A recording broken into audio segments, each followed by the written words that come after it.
अभिषेक की एक खासियत है। जब एक अभिषेक एक व्यक्ति की जिंदगी में आता है, वो उसका सुरक्षा कवच बन जाता है और वो एनिमीज का एनिमी बन जाता है, वो वैरियों का वैरी बन जाता है। आज कौन है जो निराश है, कौन है जो टूटा हुआ है, कौन है? वो वही है जिसके अंदर परमेश्वर की आत्मा का अभिषेक नहीं है, जो परमेश्वर के अभिषेक की ताकत को नहीं समझता कि अभिषेक के कारण तेरा हर एक जुआ क्या कर दिया जाएगा, नाश कर दिया जाएगा। आपको ब्लेसिंग चाहिए, आपको फाइनेंशियल ब्रेक थ्रू चाहिए, आपको अपनी फैमिली की मुक्ति चाहिए कि मेरा बेटा प्रभु में आ जाए, आपको बीमारी से आजादी चाहिए, आपको शैतान से डिलीवरेंस चाहिए, ये होगा सिर्फ मसीह से।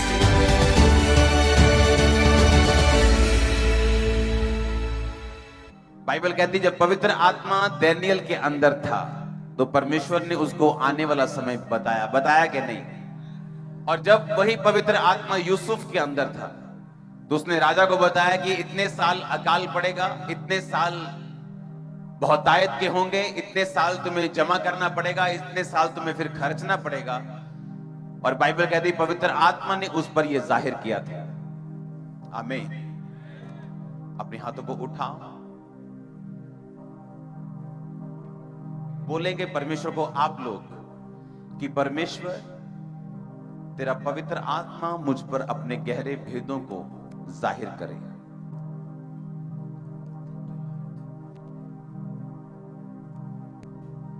प्रभु यीशु मसीह के नाम में भजन संहिता 89 उस वचन को अपनी स्क्रीन के ऊपर पढ़ेगा। मैंने अपने दास दाऊद को लेकर अपने उस पवित्र तेल से उसका अभिषेक किया है, मेरा हाथ उसके साथ बना रहेगा, मेरी भुजा उसे दृढ़ करेगी, शत्रु उसको तंग ना करने पाएगा और ना कुटिल जन उसको दुख देने पाएगा। मैं उसके शत्रुओं को उसके सामने नष्ट करूंगा और उसके बैरियों पर विपत्ति डालूंगा। फिर से पढ़ेंगे पहली आयत से इसको। मैंने अपने दास दाऊद को लेकर अपने पवित्र तेल से उसका अभिषेक किया है, मेरा हाथ उसके साथ बना रहेगा, मेरी भुजा उसे दृढ़ रखेगी। उसने कहा मेरे अभिषिक्तों को मत छुओ। अपने हाथों को उठाओ, बोलो परमेश्वर मैं एक अभिषिक्त बनूं, एक अभिषिक्त विश्वासी, एक ठंडा विश्वासी नहीं, बिना आत्मा और सामर्थ्य के नहीं। मांगो अपने हाथों को उठा के।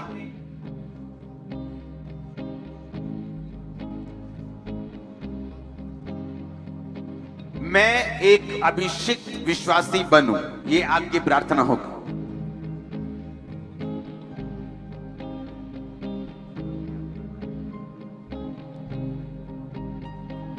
आमीन। जो माहौल आप देख रहे हो अभी जो दुनिया में हो रहा है, ये एक निशानी है कि हम बिल्कुल एंड समय में हैं। ये बेदारी, ये हीलिंग्स, ये मिरेकल्स, ये रूहों का बचना, इस तरीके के साथ सुसमाचार का फैलना, ये एक प्योर निशानी है। और जो माहौल बन रहा है मैं आपको बता चुका हूं। पहले तो तारीफ करो पवित्र आत्मा के लिए, वो हमारे बीच में। मैंने कहा था ये युक्ति का आत्मा नहीं, ये युक्ति का आत्मा है, कॉपी का आत्मा नहीं। कॉपी आप अपने मेंटर की करते हो, दूसरे लोगों की नहीं। आमीन। ये वो युक्ति का आत्मा है जब वो गाइड करता है, जब वो आपकी अगुवाई करता है तो लोग आपको फॉलो करते हैं और ये आपको बचा के रखता है। जब एक अभिषेक एक व्यक्ति की जिंदगी में आता है, वो उसका सुरक्षा कवच बन जाता है और वो एनिमीज का एनिमी बन जाता है, वो वैरियों का वैरी बन जाता है। आप वैरी नहीं है किसी के, लेकिन जो कोई आपको खत्म करना चाहता है वो उसका वैरी बन जाता है। परमेश्वर ने कहा वो पवित्र तेल से मैंने जो उसका अभिषेक किया, इस कारण मैं उसके वैरियों के ऊपर क्या डालूंगा, विपत्ति को डालूंगा और मेरा हाथ उसके साथ बना रहेगा और मेरी बाजू उसे स्ट्रॉन्ग करती जाएगी डे बाय डे। आज कौन है जो निराश है, कौन है जो टूटा हुआ है, कौन है? वो वही है जिसके अंदर परमेश्वर की आत्मा का अभिषेक नहीं, जो परमेश्वर के अभिषेक की ताकत को नहीं समझता कि अभिषेक के कारण तेरा हर एक जुआ क्या कर दिया जाएगा, नाश कर दिया जाएगा। तोड़ना होता है, रस्सी को तोड़ दिया, फाड़ दिया, खत्म कर दिया, लेकिन नाश करना होता है, रस्सी को जला दिया और राख में बदल दिया। परमेश्वर ने कहा तेरा जुआ मैं राख कर दूंगा, तेरा जुआ, तेरा बोझ, तेरी बीमारियां, तेरा ट्रबल, तेरा कलेश मैं क्या करूंगा? परमेश्वर ने कहा मैं नाश कर दूंगा अभिषेक के कारण। और अभिषेक कैसे आता है? पवित्र आत्मा के साथ जब आप सहभागिता रखते हैं, पवित्र आत्मा के साथ जब आप जलते हैं। कुरिन्थिया के वचन को पढ़ेंगे अपनी स्क्रीन के ऊपर, पहला कुरिन्थिया 1 उसकी 21 आयत। और जो हमें तुम्हारे साथ मसीह में दृढ़ करता है और जिसने हमें अभिषेक किया वही परमेश्वर है। परमेश्वर कहता है कि तुम अभिषेक किए जाते हो, जिस दिन तुम क्रिश्चियन बन जाते हो, जिस दिन तुम मसीह में आते हो, तुम्हारा अभिषेक कर दिया जाता है। अब वो अभिषेक आपका कर दिया गया, पाप को मना कर सकते हैं। अभी आप बोल सकते हैं कि मैं व्यभिचार नहीं करूंगा, आप बोल सकते हैं कि मैं अब शराब नहीं पीऊंगा, नहीं अब मैं ये काम नहीं करूंगा, मैं चोरी नहीं करूंगा, अब मैं कोई गद्दारी नहीं करूंगा, अब मैं कोई गलत काम नहीं करूंगा, क्योंकि मेरा अभिषेक कर दिया गया। क्योंकि मैंने आपको ये बात समझाई है, आपको पिछले वचन सुनने पड़ेंगे अगर आपको सारी बात समझनी है तो, कि परमेश्वर आपको एक बार अभिषेक देता है और सबको एक जैसा देता है।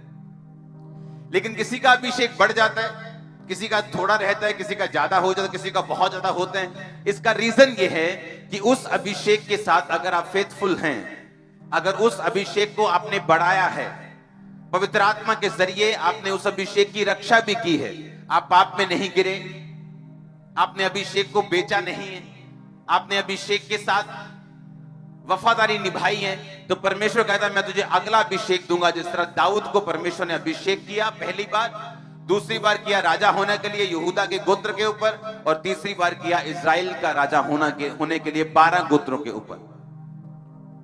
हर कुछ साल के बाद उसका अभिषेक बढ़ा, और जब अभिषेक बढ़ा तो आपकी लेवल भी सेम नहीं रहता।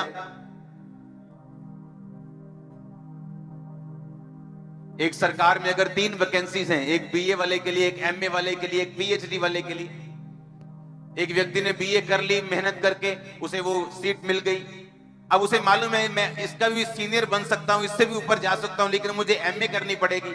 अब उसने एमए कर ली और उसका भी सीनियर बन गया, उसे मालूम है मैं इससे भी ऊपर जा सकता हूं, अगर मैं पीएचडी करूं इससे भी ऊपर एक पोस्ट खाली है।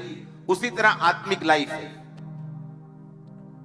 परमेश्वर आपको उतना ही देता है जितना आप हैंडल कर सकते हैं। वो आपको हैंडल करने से ज्यादा, आपकी कैपेसिटी से ज्यादा वो आपको नहीं देता। इसलिए परमेश्वर ने कहा किसी को मैंने 5 तोड़े दिए, किसी को 2 दिए, किसी को 1 दिया। मैंने उनकी सामर्थ्य के अनुसार, मैंने उन्हीं के अनुसार, उनकी योग्यता के अनुसार मैंने उनको तोड़े दिए, मैंने उनको सिक्के दिए। 5 ने 5 कमाए, 2 ने 2 कमाए, 1 ने छिपा दिया, ये बात की बात। लेकिन परमेश्वर कहता उनकी योग्यता के अनुसार मैंने उनको सिक्के दिए, मैंने उनको काम करने के लिए तोड़े दिए, बाइबल कहती है। हालेलुया। अगर आप चाहते हैं कि अभिषेक आपकी लाइफ पे आए और वो ये काम करे जो हमने भजन संहिता 89 में पढ़े, फिर से पढ़ेंगे। उसने कहा तेरी बाजू मुझे दृढ़ करेगी, मेरा हाथ तेरे साथ बना रहेगा, मेरी बाजू तुझे दृढ़ करती रहेगी। किसके साथ? तेरे साथ जिसका पवित्र तेल से मैंने अभिषेक किया है। अपनी भेड़ों को वो मसा करते थे तेल के साथ, यानी अनॉइंट करते थे, यानी उसको कवर करते थे ताकि भेड़ों को मच्छर ना काटे, उनको फ्लाइज ना काटे, उनको खटमल ना काटे, या बीमार ना हो। और जब तेल लगता था भेड़ें सुरक्षित रहती थी। क्रिश्चियन बनने से कुछ नहीं होगा, जिसका असली मकसद है क्रिश्चियन बनना, मसीही बनना, मसा किया हुआ बनना। अगर मसा ही नहीं है तो हम मसीही भी नहीं। बोलो अपने पड़ोसी को, अगर मसा नहीं है तो हम मसीही भी नहीं। आमीन। अगर हमको असली मसीही बनना है तो हमें मसा, हमारे जीवन में मसा होना चाहिए, निशानी होगी। नाम के पीछे मसीह लगाने से आप मसीही नहीं होते अगर आपकी लाइफ में वो मसा नहीं है। परमेश्वर ने कहा मैंने पवित्र तेल से दाऊद का अभिषेक किया, इसीलिए मेरा हाथ उसके साथ है, मेरी बाजू उसे दृढ़ करेगी, इसीलिए मैं उसके वैरियों का नाश करूंगा, मैं उसके वैरियों के ऊपर विपत्ति डालूंगा। पढ़ेंगे उसको फिर से एक बार, अगली आयत को। शत्रु उसको तंग करने ना पाएगा और कुटिल जन उसको दुख देने ना पाएगा। कि वो तंग नहीं करने पाएगा आपको और कुटिल जन आपको दुख नहीं देने पाएगा। वो अनॉइंटिंग, वो अभिषेक जब आपकी लाइफ के ऊपर होगा, आप रिसीव करोगे आज इसे। क्योंकि अगर होली स्पिरिट को आपने पा लिया है, और किसको मिलता है होली स्पिरिट? जो अपने पापों से माफी मांग लेते हैं, जो एक पवित्र जीवन जीने के लिए तैयार है, जिसको मालूम है कि यीशु मसीह धर्म जात बदलने नहीं आए, मुझे यीशु मसीह को फॉलो करना है और उसकी सारी आज्ञाओं को मानना है, सताव का टेंशन नहीं लेना, विरोध की टेंशन नहीं लेनी, मुझे अपने प्राण पर खेलकर भी परमेश्वर के विश्वास को जो मेरे जीवन में है उसे सुरक्षित रखना है। बाइबल कहती है पवित्र आत्मा आपको मिलेगा, और जब वो पवित्र आत्मा के साथ आप समय व्यतीत कर लेंगे, उसके साथ आपका अभिषेक बढ़ेगा, और जब अभिषेक बढ़ेगा तो ब्लेसिंग बढ़ेगी, सुरक्षा बढ़ेगी, परमेश्वर का हाथ आपको स्ट्रांग करेगा, एनिमी आपको तंग नहीं करने पाएगा, कुटिल जन आपको दुख नहीं देने पाएगा। ये सारे वायदे पूरे होंगे। हालेलुया। पवित्र आत्मा आपके लिए सबसे कीमती चीज है, वो आपका बेस्ट फ्रेंड है। उसे गुड मॉर्निंग बोलते हो कि नहीं? आप बोलना शुरू कर दिया, उससे बात करते हो, वो आपको गाइड करेगा, कान में बोलेगा, वो आपके वे साफ कर देगा। मैंने कहा यीशु मसीह के नाम में। जब पवित्र आत्मा आपकी लाइफ में आता है तो आपको प्रोफेसी करके उसे भी डिलीट करने की जरूरत नहीं पड़ती। प्रेयर माउंटेन में मैं प्रेयर कर रहा हूं, वहां पे मैं जब भी जाता हूं मैं बिना तैयारी के साथ जाता हूं, जस्ट जाता हूं, दैट्स इट। मैं जब सुबह की प्रार्थना करता हूं तो मैं लिख के करता हूं। मेरी बाइबल के पीछे लिखित सारे टॉपिक्स हैं जिनसे मैं अपनी पर्सनल प्रेयर करता हूं। रात की प्रार्थना मैं लिख के नहीं करता हूं, वो मैं आत्मा से करता हूं, क्योंकि लिख के भी जरूरी, बुद्धि से भी जरूरी है और आत्मा से भी जरूरी है। एक है परमेश्वर को विषय बताना, एक है कि आत्मा में प्रार्थना करना, और पवित्र आत्मा आपको विषय बताता, चाहे वही वाले हो जो सुबह आपने बोले थे। मैं वहां पे गया हूं और मैं प्रार्थना कर रहा हूं, और परमेश्वर मुझे क्या कह रहे हैं कि आने वाले समय में जो यूरोप होगा, लेकिन उस समय मुझे थोड़ा भारी लगा वो वचन परमेश्वर का, तो मैंने सोचा कि मैं आधा देता हूं, तो मैंने आधा दिया कि आने वाले समय में वहां पे खाने पीने की वस्तुएं और जो डेली नीड्स की जरूरतें होती हैं उनकी कमी होगी, लेकिन वो पूरा वचन मैंने नहीं दिया था। मुझे देना जरूरी है, क्योंकि जब वो पूरा होगा तब आपको समझ आएगी कि परमेश्वर का आत्मा किस तरह से हमें शुरू से बताता आया। कुछ भी ऐसा नहीं है जो हमारे लिए सरप्राइज होगा कि हो ये क्या हो गया, ओ ये क्या। सुनो, आने वाले समय में देखो क्यों कोविड आया।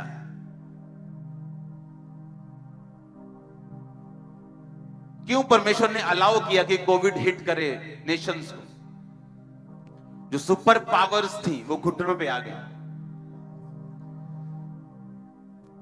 डॉक्टर्स काम नहीं आए, मेडिसिन काम नहीं आए, हॉस्पिटल काम नहीं आए, सबने हाथ उठाए हुए थे ऊपर।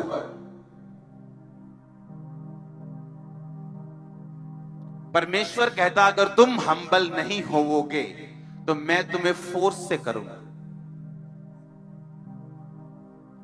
अगर तुम नम्र नहीं होगे तो मैं फोर्स से करूंगा, तुम्हें जबरदस्ती नम्र करूंगा। वो क्लास में ढीठ बच्चा होता ना, जब वो मास्टर के सामने झुकता नहीं तो मास्टर कान में फाड़ता हो दिया फिर पहनती एक हाँ के ना कि या तो बंदे बन जाओ अपने आप या फिर परमेश्वर बना दूंगा। और परमेश्वर ने फिर बंदे बनाया लोगों, सुपर पावर्स घुटनों पे आ गए, हर जगह प्रार्थना होने लगी, हाथों को उठा उठा के लोग क्या, डॉक्टर्स क्या, नर्सेस क्या, सब प्रार्थना करने लगे परमेश्वर बचा सकते। और ये अचीवमेंट थी जो परमेश्वर आत्मा में लेना चाहता था लोगों से। अब हम क्या देखते हैं, जब मैंने पंजाब में प्रोफेसी की थी कि लोग राशन के लिए लाइन में होंगे, किसी ने यकीन नहीं किया था कि हमारा इसे बोलते हैं कि basket bread basket of bread, हाँ ब्रेड बास्केट है पंजाब, यहां पे अन्न खिलाने वाले हैं, लेकिन हुआ पूरा हमने देखा। हाँ हम क्या देखते हैं जब यूरोप को देखते हैं, हम देखते हैं कि खुशहाल नेशन है, सब अपने अपने, वहां पे लाइफस्टाइल है कि 5 बजे अगर किसी ने दुकान बंद कर दी, मैं वहां पे बहुत जाता हूं, वहां पे रहा हूं, अगर 5 बजे शॉप क्लोज का टाइम है, आप 10 करोड़ लेके चले जाओ, बोलेगा नो शॉप बंद हो गया। इसे तो रात को 12 बजे बंदे उठा लो, ले आओ 2000 का राशन है ना, लोल भाजी आ गया, और बता 2000 का राशन दवांगे, 200 बचू गई, उधर में तो वेले ही बैठे, समझ रहे कि नहीं। वहां टेंशन नहीं लेते, वहां शाम को 5 बजे छुट्टी है तो छुट्टी, घर जाएंगे, अपना एक कॉफी पियेंगे, टीवी के सामने बैठेंगे, वाइफ से बातें चल रही हैं, सुबह 9 बजे आएंगे तो 9 बजे आएंगे, खुशहाल माहौल है। लेकिन फ्यूचर में वहां माहौल खुशहाल नहीं रहे, और ये सैड था मेरे लिए, क्योंकि परमेश्वर ऐसा चाहता है कि हम उसकी ओर मुड़ें, और जब हम नहीं मुड़ते तो वो माहौल ऐसा बनता है कि हमें जबरदस्ती मुड़ना पड़ा। आने वाले टाइम में मैं आपको दावा करता हूं, लोग कंपेयर नहीं करेंगे कि हमारा देश ऐसा है और यूरोप कंट्रीज ऐसी है, क्योंकि जो वहां की मुश्किलें होंगी, लोग बोलेंगे ठीक है यार, अगर तू यहां है तो भी ठीक है, वहां है तो भी ठीक है। पैसा होगा, लेकिन जो डेली नीड्स होंगी लोगों की, रोज की जरूरतों का सामान होगा, वो उनको, मैंने लाइंस देखी हैं यूरोप में ऐसे लगी हुई, ग्रोसरी स्टोर्स के बाहर ऐसे यूरोप में मैंने देखा है कि लाइंस लगी हुई, और बुजुर्ग जो अंग्रेज गोरे लोग हैं वो लाइन में लगे हुए हैं, क्या लेने के लिए? राशन लेने के लिए, किसी संस्था से नहीं, ग्रोसरी स्टोर्स से। उन्हें टाइम लगेगा लाइंस में, और नाप के दिया जाएगा कि इतना ही एक फैमिली ले सकती है, शॉर्टेज चल रही है आने वाले टाइम। और जो लोग यहां होंगे या एशिया में होंगे, उनको लगेगा कि हाँ यहां चैलेंजेस अलग हैं, वहां चैलेंजेस अलग हैं, लेकिन ऐसा कोई देश नहीं जो बोले मैं बहुत खुशहाल हूं। और क्यों होगा ऐसा? क्योंकि जब ज्यादा खुशहाली होती है, अगर आप इंडिया में हैं, आपको परमेश्वर की ज्यादा जरूरत है। हाँ आप रोड पे जा रहे हैं, आपको कोई मालूम नहीं, इधर से कुत्ता आएगा कि इधर से कोई बंदा साइकिल वाला शराब पी के आएगा कि इधर से बाइक वाला ललकारे मारता आएगा, कोई पता नहीं। आप प्रभु को याद करते जाते हैं, प्रभु मेरा रास्ता साफ करना, एंजल्स को भेजना, सुरक्षा। यूरोप में ऐसा नहीं होता, वहां जाते ही जू, उन्हें पता कोई नहीं आने वाला, सब कुछ सेट है। हाँ अफ्रीका में चले जाओ, वहां यहां से भी नीचे है, वहां कोई मालूम नहीं कब गन तान देगा और तुमको किडनैप कर ले, वहां कोई मालूम नहीं क्या होगा तुम्हारी लाइफ में, शाम को तुम घर वापस आओगे कि नहीं। और वहां इसलिए ज्यादा प्रभु को मानते क्योंकि उनको ज्यादा जरूरत है परमेश्वर की, वो हर चीज के लिए प्रभु पे डिपेंडेंट है। रोड पे जा रहे हैं तो प्रभु पे निर्भर है, कुछ खाने के लिए प्रभु पे निर्भर है, सब कुछ उगा नहीं सकते वो अफ्रीका में, चाहे वो बड़ा अच्छा लैंड है, वहां पे उपजाऊ है, लेकिन मौसम ऐसा है कि हर देश हर चीज नहीं उगा सकता इंडिया की तरह, लेकिन वो निर्भर परमेश्वर पे हैं, इसलिए वो ज्यादा स्पिरिचुअल बन जाते हैं, क्योंकि उनकी निर्भरता जो है वो परमेश्वर के ऊपर है। आप मेरी बात समझ रहे कि नहीं? इसलिए वो लोगों ने बेदारी देखी, इसलिए अफ्रीका जो है, जब हम रेनेड बॉन्के की जो ग्रेटेस्ट इवेंजलिस्ट है उनकी बात सुनते तो अफ्रीका ब्लड वॉश हुआ, परमेश्वर के लहू से धुल गया, और 90% लोग वहां पे क्रिश्चियंस हैं। क्यों? क्योंकि एक बेदारी का टाइम आया। अब यूरोप होगा कैसे? परमेश्वर उनको दिखाएगा कि कुछ खुशहाल नेशंस भी अंडर ट्रबल आ सकते हैं, स्ट्रेस आ सकते हैं, फिर वो लोग, और जो क्रिश्चियन लोग होंगे वो बड़े आनंदित होंगे वहां। क्यों? क्योंकि परमेश्वर उनका देखो कैसे इंतजाम करेगा, उन्हें ट्रबल नहीं, उन्हें मुश्किल नहीं होगी। लेकिन जो अभी कोविड में क्या हुआ, लोगों को इतना स्ट्रेस था, सुसाइड कर ली स्ट्रेस में। जब लोग कोविड के नाम से पेंट गीली कर देते थे, हम बाहर खड़े थे पुलिस, पंजाब पुलिस के साथ, लोगों को बांट, मैं पहले 2 हफ्तों की बात कर रहा हूं, 4 हफ्तों की, जब कोविड के नाम से लोगों के पसीने छूट रहे थे, 90% पास्टर्स गायब थे। किनको फर्क पड़ा? दूसरे लोगों को। उसी तरह से होगा यूरोप में। किनको फर्क पड़ेगा? दूसरे लोगों को। और ऐसा क्यों? क्योंकि जो यूरोप की बेदारी है वो तभी आएगी, वहां चीजें तंग होनी शुरू होंगी फ्यूचर में। हल्की हल्की सी वहां पे जो है वो तंगी शुरू हो जाएगी फ्यूचर में। और जब तंगी शुरू होगी तब बेदारी शुरू होगी, क्योंकि वो एरिया अभी भी बेदार होना बाकी है। और ये सारा कुछ क्यों हो रहा है? विरोध क्यों बढ़ रहा है? कोई इलाका देखो जहां पे परमेश्वर ने बड़े काम किए, पहले उस इलाके में विरोध हुआ है। कोई इलाका देखो। पंजाब वो जगह थी, अगर एक मीटिंग करनी है तो आपको लगातार विरोध का सामना करना पड़ता था, और मीटिंग होगी कि नहीं होगी ये बात की बात है। अब आप जहां मर्जी टेंट डालते और शुरू कर देते। हाँ सुनो, अभी बाकियों में ऐसा होगा, बाकी जगहों पे ऐसा होगा, लेकिन उससे पहले का जो प्रोसीजर है उसे सहना पड़ेगा। ये परमेश्वर का काम है, ये परमेश्वर का तरीका है। इसको नेगेटिव वे में नहीं लेना, इसको पॉजिटिव वे में लेना है। इसलिए तो परमेश्वर ने कहा तुम संसार के नहीं हो, मैंने तुम्हें संसार में से चुन लिया है। तुम रहते तो संसार के हो, पर संसार में हो, पर संसार के नहीं हो। ये संसार की मुश्किलें भी तुम्हारी नहीं है। जब लोग स्ट्रेस में थे कोविड के कारण, मैं जानता हूं क्रिश्चियन लोग स्ट्रेस में नहीं थे, वो मुश्किल में नहीं थे। उन्हें मालूम है जीना भी लड्डू है, मरना भी लड्डू, कोई टेंशन नहीं, कोविड कुछ नहीं कर सकता। हालेलुया। लेकिन दूसरे लोगों के लिए था। और आप अगर देखोगे कोविड के बाद से, अगर आप कोविड के पहले का इंटरनेट देखोगे, कोविड के बाद के आप सुसमाचार को देखोगे, आपको 10 गुना फर्क नजर आएगा। 10 गुना। जब लोग बोलते थे बस अब चर्चिस गई, बंद हो गई, मैंने कहा डोंट वरी, ये 10 गुना बढ़ेगा। वो अपने लोगों पर जाहिर किए बिना कुछ नहीं करता है। यूरोप के लिए मेरे दिल में बोझ हमेशा से रहा है, क्योंकि जब मैं वहां पे जाता हूं मैं देखता हूं कि वो लोग जो हैं फाइनेंशियली ब्लेस्ड हैं, मौसम से ब्लेस्ड हैं, सिस्टम से ब्लेस्ड हैं, पर बेदार नहीं।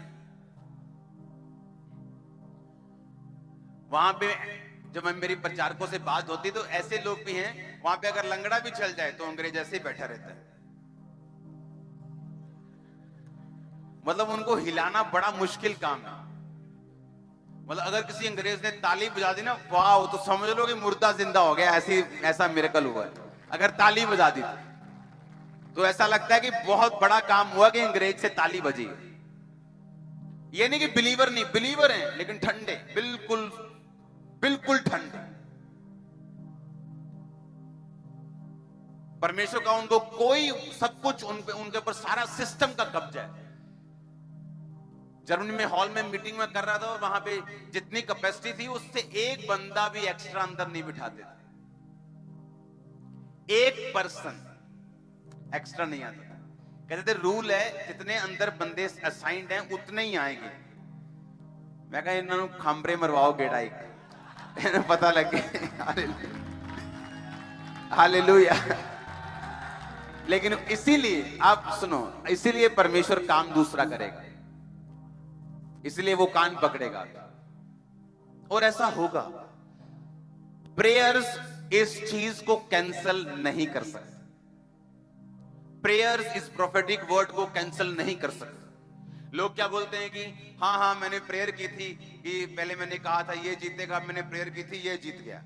ये प्रेयर से कैंसल नहीं होगा, इसका कोई भी पीछे मुड़ने वाला हिसाब नहीं होगा, ये पूरा होगा।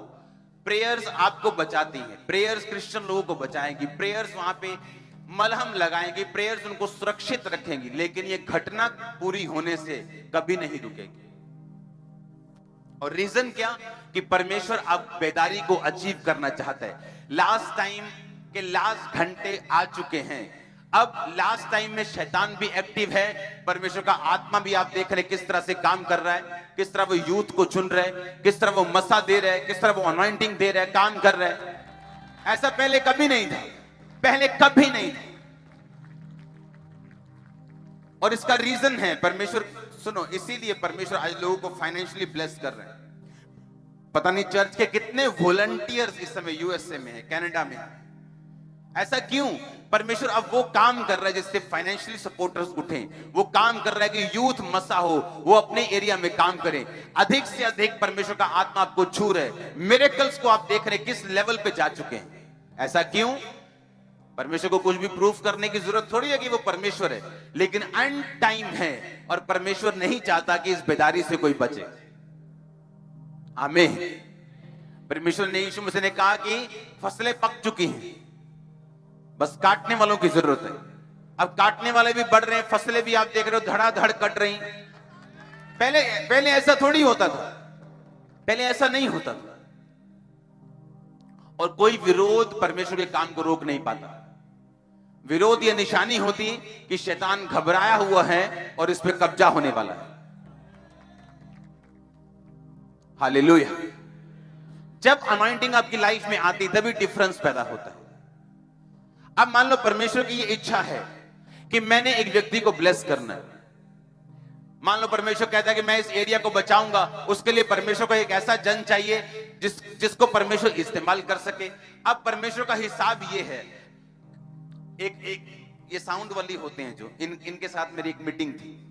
कहते हम जो साउंड का बक्सा निकालते हैं 2 साल उसकी R&D करते हैं, 2 साल उसे कभी किसी मौसम में रखते हैं, कभी किसी प्रेशर पे बजा के देखते हैं, जो बड़ी कंपनियां होती, कभी कुछ करते हैं। 2 साल उसकी R&D चलती है और फिर वो बक्सा मार्केट में आता है। आप समझ रहे बात? अब ये सोचो कि एक संसारी कंपनी ऐसा बोल रही है, तो परमेश्वर क्या अपने चीजों को सही करके मार्केट में नहीं भेजेगा? तो अब परमेश्वर आपको मसा देना चाहता है। क्यों? ताकि लोग बचाए जाएं। अब सुनो मेरी बात, अगर परमेश्वर आपको मसा देगा तो आपको सुरक्षित भी रखेगा, वो आपको फाइनेंशियल, सुनो, जहां मसा होगा वहां फाइनेंशियल ब्लेसिंग होगी। सुनो मेरी बात, मसा होगा, चाहे पवित्र आत्मा वहां पे से चला गया है, लेकिन अगर मसा है तो भी फाइनेंशियल ब्लेसिंग हो। आप मेरी बात समझ रहे कि नहीं? जब अनॉइंटिंग आपकी लाइफ में एंटर करती है तो वहां पे जो रास्ते हैं वो ओपन होते हैं। मेक श्योर मसा के साथ आपके पास पवित्र आत्मा भी हो, ताकि आप उस मसे के साथ नरक में न जाएं शैतान के साथ। हां, अब जहां अनॉइंटिंग होगी वहां आप स्ट्रांग भी होंगे। अगर परमेश्वर ने सोचा हुआ है कि मैं इसको इस तरह से इस्तेमाल करूंगा, चाहे उसने आपको आपके बिजनेस में क्यों ना यूज करना हो, चाहे उसने आपको आपकी जॉब में, आपके कैरियर में क्यों ना इस्तेमाल करना हो, लेकिन बिना मसे के वो आपको इस्तेमाल नहीं करेगा। और जब मसा आपकी लाइफ में आएगा तो उसके साथ सारी उसकी ब्लेसिंग्स भी आएंगी। परमेश्वर ने कहा मेरा हाथ उसको सुरक्षित रखेगा, कुटिल जन उसको तंग करने नहीं पाएगा, शत्रु उसके ऊपर कब्जा करने नहीं पाएगा, मैं उसके वैरियों के ऊपर विपत्ति डालूंगा, मेरा हाथ उसे मजबूत रखेगा, मेरी आत्मा उसके साथ रहेगी, मेरे अभिषिक्तों को मत छूने तो तुम पे श्राप पाएंगे। वो सारी ब्लेसिंग जो मसे के साथ जुड़ी हुई हैं वो आपकी लाइफ में एंटर करेंगे। जब अनॉइंटिंग आपकी लाइफ में आएगी आपका परिवार बचेगा ही बचेगा, क्योंकि वो अनॉइंटिंग अट्रैक्ट करेगी ब्लेसिंग को। और आपके परिवार के कई मेंबर आपके वचन को नहीं बल्कि आपकी ब्लेसिंग्स को देखकर, जो खुदा का हाथ आपके सिर के ऊपर है उसे देखकर बचाए जाते हैं। आमीन। और इसलिए जब अनॉइंटिंग आपकी लाइफ के ऊपर आती है, जब अभिषेक आता है, जब मसा आता है, ये सारी ब्लेसिंग्स आपको फॉलो करती, सुरक्षा आपको फॉलो करती, हर चीज आपको फॉलो करती जो आपके लिए बनाई गई। आमीन।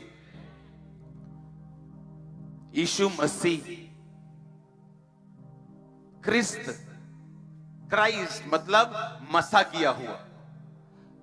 तो नाम के पीछे मसीह तभी लगाओ अगर आप मसा किए हुए हैं तो। आमीन। अगर मसा हुआ किए हुए नहीं है तो आप मसीही नहीं है एक्चुअल, क्योंकि मसीह कोई धर्म नहीं, ये किसी खास धर्म के लोग अपने पीछे नहीं लगाते, बल्कि मसा किए हुए लोग जो परमेश्वर से अनॉइंटिंग पाए हुए हैं वो अपने पीछे लगाते हैं। आमीन। अच्छा मेरी बात सुनो, क्यों दाऊद जो था वो गोलियत को हरा नहीं पाया? क्या खासियत थी उसमें? बोलो क्या खासियत थी? मसे के कारण, अभिषेक के कारण, गिफ्ट्स के कारण नहीं। वहां गिफ्टेड हजारों लोग थे, गिफ्टेड। शाऊल की सेना कोई ऐसे ही थोड़ी थी, उसके सेना में बड़े शूरवीर बैठे थे, कोई हरा नहीं पाया, कोई वो काम नहीं करने पाया। और जो अनॉइंटेड था वो था दाऊद। दाऊद ने कहा मैं इसको मारूंगा जाकर। उसने कहा मेरी तलवार ले जा, ये ले मेरा टोप, ये ले मेरी झिलम ले जा। जब उसने डाले तो वो कार्टून सा बन गया। वो कहता नहीं ये नहीं होगा मुझसे, मैं तो अपनी फ्री स्पिरिट में जाऊंगा। आप वो काम करेंगे जो बड़े बड़े लोग नहीं कर सकते। आप देखते इसीलिए वो मिनिस्ट्रीज रूहें बचा रही हैं, वो नहीं बचा रही जिनके पास बहुत पैसा है, जिनका बड़ा रुतबा है, जो बड़ा काम, वो नहीं बचा पा रहे। वो बचा पा रहे हैं जो मसा किए हुए। नोटिस किया कभी आपने? गोलियत को वो नहीं मार पा रहे जो गिफ्टेड हैं, जो जिनका बड़ा नाम है कि फलाना सेनापति, फलाना शूरवीर, फलाना ढमकाना शूरवीर। वो सारे दबे हुए हैं, सब कांप रहे हैं, लेकिन एक दाऊद जो मसा किया हुआ है वो उस काम को कर पाया। आप बड़े काम करने जा रहे हैं। मैंने कहा बड़े काम करने जा रहे हैं यीशु मसीह के नाम में। आमीन। मेरे को ऊंचा चाहिए। मैंने कहा बड़े काम करने जा रहे हैं। मैंने कहा बड़े काम करने जा रहे हैं यीशु मसीह के नाम में। आपका घराना, आपके लोग, आपके बच्चे, आपकी फैमिली, आपके बुजुर्ग बड़े काम करने जा रहे हो तुम यीशु मसीह का। आमीन। हो चाहिए आशीष तुम्हारी है। मैंने कहा बड़े काम करने जा रहे हो तुम लोग यीशु मसीह के नाम में। बड़े काम करने जा रहे हो यीशु मसीह के सामर्थ्य नाम में।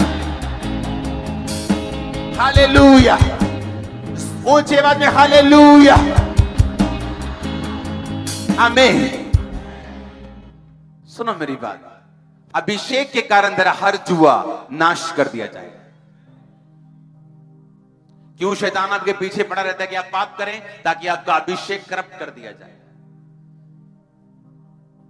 बाइबल कहती मरी हुई मक्खियों के कारण गंधी का तेल भी सड़ने और बसाने लगता है, कि परफ्यूम्ड ऑयल भी, एक खुशबूदार तेल भी मरी हुई मक्खियां यानी पाप के कारण, मूर्खता के कारण वो तेल बसाने लगता है और सड़ने लगता है।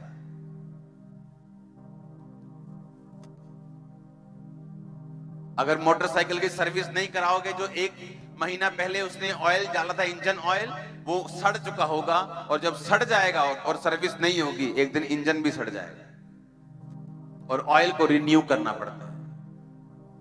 ऑयल को धूप में छोड़ दो कुछ देर के लिए, 2 दिन 3 दिन के बाद देखो वो सरसों का तेल भी कहां गया, वो डीजल कहां गया, वो पेट्रोल कहां गया।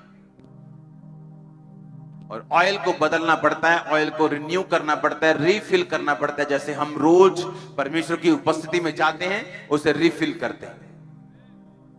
अगर रीफिल नहीं करेंगे तो ये सड़ने लगेगा, बसाने लगेगा और ये किसी काम का नहीं रहेगा। और इसलिए हम रोज फ्रेश होने के लिए स्पिरिचुअली हम परमेश्वर की प्रेजेंस में जाते हैं, पाप से दूर रहते हैं, प्रार्थना में रहते हैं, परमेश्वर के वचनों में बने रहते हैं, ताकि ये अनॉइंटिंग आपकी लाइफ के ऊपर बनी रहे। आप जानते हैं मसा पाने का एक तो और तरीका है, बाइबल को पढ़ना। आप वचन सुनो, प्रार्थनाएं अटेंड करो, लेकिन खुद बाइबल पढ़ना कभी मत छोड़ो। आप जब बाइबल पढ़ते हैं, एक्चुअल में आप सांस पाया हुआ परमेश्वर का वचन पढ़ते हैं, सांस पाया हुआ परमेश्वर के बोल पढ़ते हैं। और आप, मैं नहीं जानता आप नोटिस करते हैं कि नहीं, लेकिन जब आप बाइबल पढ़ते हैं तब भी अभिषेक आपकी जिंदगी के ऊपर आता है, सिर्फ पढ़ने के कारण। सुनना अलग चीज है, सुनो अच्छी बात है, लेकिन उसको पढ़ो भी। हालेलुया। और जब अभिषेक आएगा, आपने उसको सुना है, वो आपको सिखाएगा, वो आपकी अगुवाई करेगा, वो बंधनों को नाश करेगा, वो फैमिली मेंबर को सेव करेगा, वो शैतान को डांटेगा और निकालेगा। दुश्मन आप पे कब्जा नहीं करने पाएगा, शैतान के अटैक कामयाब नहीं होंगे। ये सारी चीजें अभिषेक के साथ जुड़ी हुई। आमीन। परमेश्वर ने कुटिल जन उसको दुख नहीं देने पाएगा, शत्रु उसको तंग करने नहीं पाएगा। मैं उसके वैरियों के ऊपर विपत्ति डालूंगा अगर तू मेरा अभिषिक्त है। परमेश्वर ने कहा मैंने पवित्र तेल से उसका अभिषेक किया। अनॉइंटेड लोग कभी नहीं हारते, नेवर नेवर, कभी नहीं हारते, कभी नहीं हारते। वो जीते हुए हैं और रहेंगे हमेशा। हालेलुया।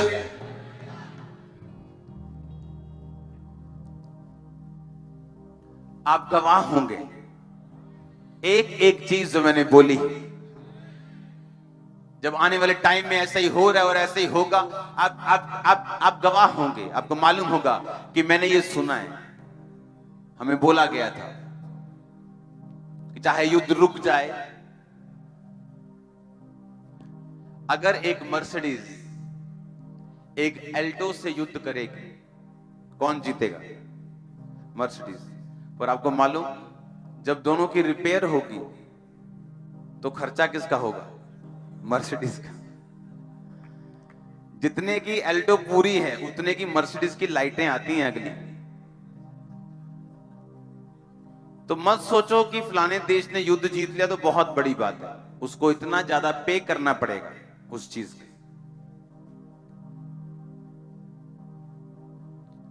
एल्टो का तो कुछ नहीं बचेगा, पर अगर वो नहीं भी लेगा तो 4 लाख की नहीं आ जाएगी। पर मर्सिडीज वाला अगर गया कंपनी के पास तो पहले तो बोलेगा लाइटें 4 लाख की हैं जी, अगली 4 थे, पिछलियां 2, 6 लाख थे ही, तो 50 लाख का बिल बनाएगा। वॉर में कभी किसी का फायदा नहीं है, क्योंकि ये इंसानियत के खिलाफ है। हालेलुया। तैयार हो अभिषेक प्राप्त करने के लिए? क्योंकि जब ये आता है आपको मालूम है क्या होता है, अभिषेक बढ़ता जाएगा, ढीठ फैमिली मेंबर भी प्रभु में आते जाएंगे। क्योंकि अभिषेक आएगा तो ब्लेसिंग आएगी, आप अट्रैक्ट करोगे ब्लेसिंग्स को। अभिषेक आएगा तो वेज ओपन होंगे, रास्ते खुलेंगे, शैतान आपसे दूर रहेगा, विक्ट्री रहेगी, जीत रहेगी। दाऊद की मिनिस्ट्री की शुरुआत गोलियत के मरने से हुई थी। दाऊद को कोई नहीं जानता था, लेकिन जब गोलियत मरा तो लोगों ने दाऊद को समझा, क्योंकि वो पहले से मसा किया गया था, लेकिन लोगों को यह बात मालूम नहीं थी। जब अभिषेक आता है तो ऐसा काम आपकी लाइफ में होता है, कई बार आपकी मिनिस्ट्री में होता है कि वो आपको अपलिफ्ट कर देता है। आमीन। वो अनॉइंटिंग जब आपकी लाइफ में आती है, जब गोलियत की मौत हुई दाऊद से, तो वो उसकी जर्नी की शुरुआत थी। लेकिन उसका पहला स्टेप भी यही था कि परमेश्वर के साथ वफादारी, पवित्र आत्मा के साथ, उसके बाद अभिषेक पाया। अभिषेक पाने के बाद उसकी जर्नी शुरू हुई जब गोलियत को मारा। आप तैयार रहो अभिषेक में, कभी भी कुछ भी बड़ा हो सकता है आपके साथ, एनी टाइम। और जब आप उसे एक्सपेक्ट नहीं कर रहे होंगे तब वो होगा। तो क्या आप तैयार है कि नहीं? अब दाऊद के बड़े भाई तैयार नहीं थे, वो अपने फैमिली अफेयर्स में, अपने दुनियावी अफेयर्स में बिजी थे बहुत। और जब गोलियत सामने आए तो किसी की हिम्मत नहीं थी उसके पास जाके बात भी कर सके।